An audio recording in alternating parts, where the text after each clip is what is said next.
I think we just seen him grow as a quarterback. His talent level goes far beyond more than his ability to instinctually just go out there. You know, he's playing a step ahead. And he's almost playing chess out there in terms of he's got 3 or 4 moves already in his pocket, depending on what the defense does. And you know, that's what's going to make him the greatest to ever go down. And I love playing with him. And he's nonstop, always trying to find ways to make himself better for this team.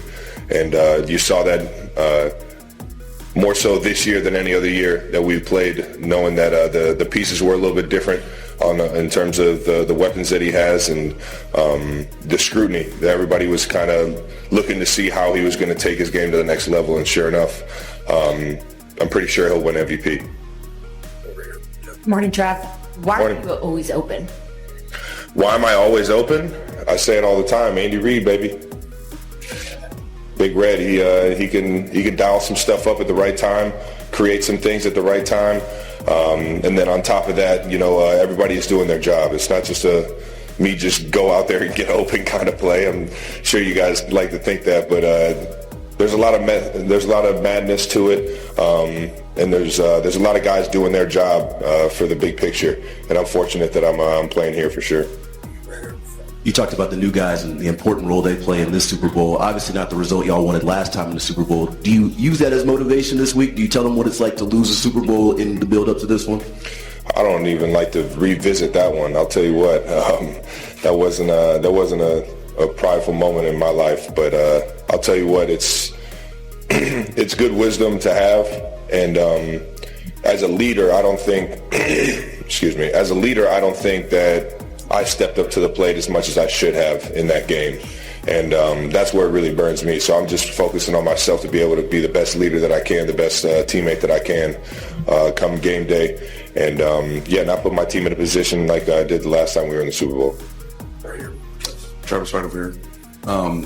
Given it's year 10 for you, what did you feel like was your toughest challenge this season, and what was necessary to overcome it to get to this point? Every single season has their challenges, and I feel like this year for me it was keeping the body at full strength. That was probably the biggest thing for me. Week in, week out, you always try and get back to 100%, and in this league towards the end of the season, especially with the 17th game now, man, it's tough to try and get back to that top physical form, and especially the older you get. I'm sure everybody can account to that, but it's there's that aspect, and then the challenge of the injuries around you and things like that. But for the most part, for me, it was week in, week out, trying to get my body back to playing in the best physical form that I can. Travis, you talked a minute ago about Pat maybe winning an MVP. What would that mean to you and really the rest of the guys in the locker room if he did win that award? Really, it's just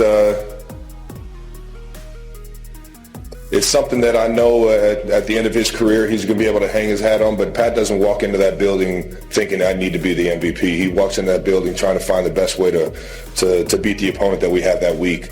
And he just goes out there and he plays the style of football that he does. He has fun doing it with the guys that he has around him, and we rally around that. We rally around that excitement, that want for and that desire to win with the guys next to us, man. It just makes coming into the building that much more fun. Travis, you're in the middle. Hi. You and Patrick Mahomes have a very special relationship, and you've talked a lot about the play-by-play mentality. With Mahomes coming off an injury and having a harder time getting out of the pocket, how are you and the rest of the offensive line planning on creating opportunities to move the ball down the field? Yeah, I mean, that defensive line is arguably the best in the game this year, and a big reason why they're here in the Super Bowl. And it's going to be a big task. But I know our offensive line, everybody that's in the run game and pass game in terms of having to deal with the front and protecting Pat, we're all pretty locked in on the task at hand. And we know it's going to be a challenge. We know that they got some real dogs up front. And even if they get to Pat once or twice, man, we got to find a way to still move the ball downfield and have success. Ruth Biggest with KC Cares. You and your brother are having a lot of fun with this. You're setting history. What's important about that situation, and what do you have to say for the folks back in Cleveland who are your second biggest fans? I'll tell you what, I love Cleveland to death. The east side of Cleveland, where I grew up, it's given me so much in terms of my passion for sports, my passion for life, my passion for the friends and family that I have around me. And I know the Heights is proud. We're representing you guys in the biggest stage that we could possibly represent you on, and it's just there's a lot of pride for not only the city but the people back home. Yeah, we'll go out there and try and get a win, but I think it'll mean a little bit more if the Chiefs win. That's just me being a little biased. All right, we got three more. Young lady here, Sam, Albert. Yeah, hey Travis. This is sort of playing off Diana's question about always being open. Chad told me a couple of weeks ago that he thinks it's because you were a high school quarterback and you know how to set up coverage, you understand leverage, all of that. How much does that experience having played quarterback in high school play into the player you are at tight end now? Initially, I really didn't.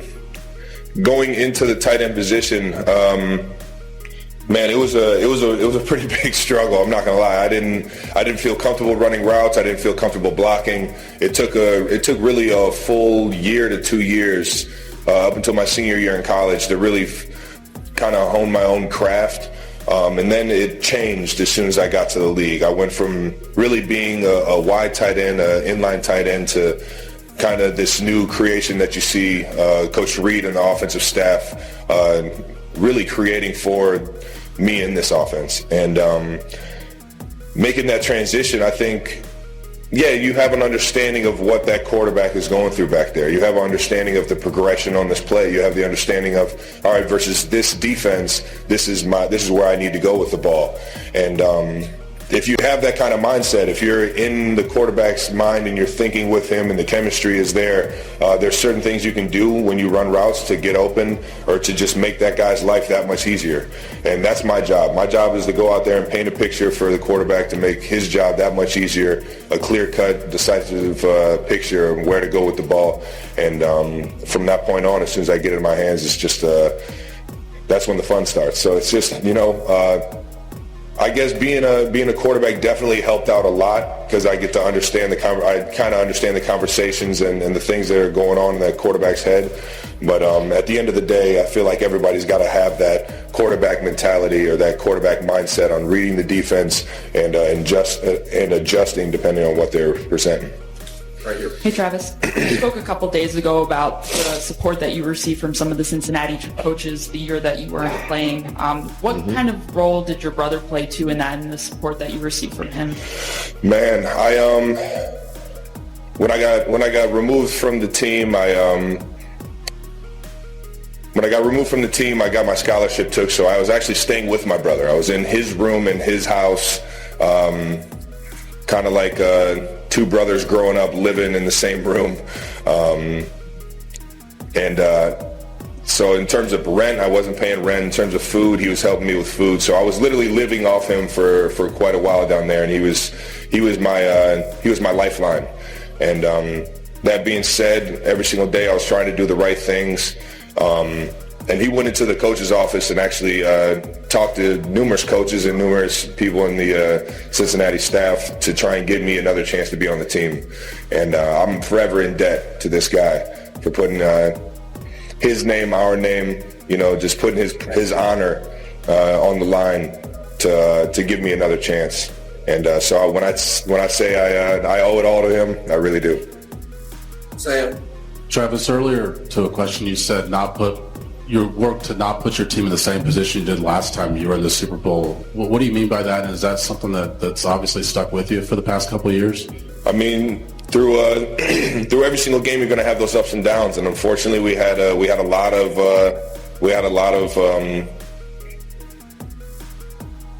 lot of challenges early on, and I don't think I handled it the best as a leader in terms of stepping up to the plate, helping control the mindset, making a big time play to spark some energy, to spark that momentum. There were a few plays early on there that I just didn't feel like I did my job, and then on the sideline, in terms of the energy and the motive and the demeanor of the team, that's where I really think I could help out as well. Last question in the back. Travis, we saw what happened in the NFC Championship game when this 49ers season gets derailed because of injuries at the quarterback position. People have talked about the possibility of you having to be emergency quarterback. What about Blake Bell? Who's the better quarterback in that room? I'm going to say Blake Bell by a landslide, man. He's actually gone in a college game, and I believe it was Oklahoma versus Oklahoma State, I think. He went down there, a 2-minute drive or something like that. I've seen a little bit of the highlights, and I've seen him play, and just throwing it around on the field. Yeah, I'm taking Blake Bell over me for sure. Okay. On a lively spring morning in early 2026, the atmosphere at the Kansas City Chiefs training facility was already full of energy as players began preparing for the upcoming NFL season. However, that day's press conference carried an added sense of excitement. Beyond the usual football discussions, reporters were eager to hear about the personal life of star tight end Travis Kelce and his highly anticipated wedding to global pop icon Taylor Swift. During a nearly hour-long interview with sports reporters, Kelce spoke about team preparations, training routines, and expectations for the 2026 season. Yet it quickly became clear that the biggest topic on everyone's mind was his upcoming marriage. The interview took place inside the Chiefs training complex in Kansas City.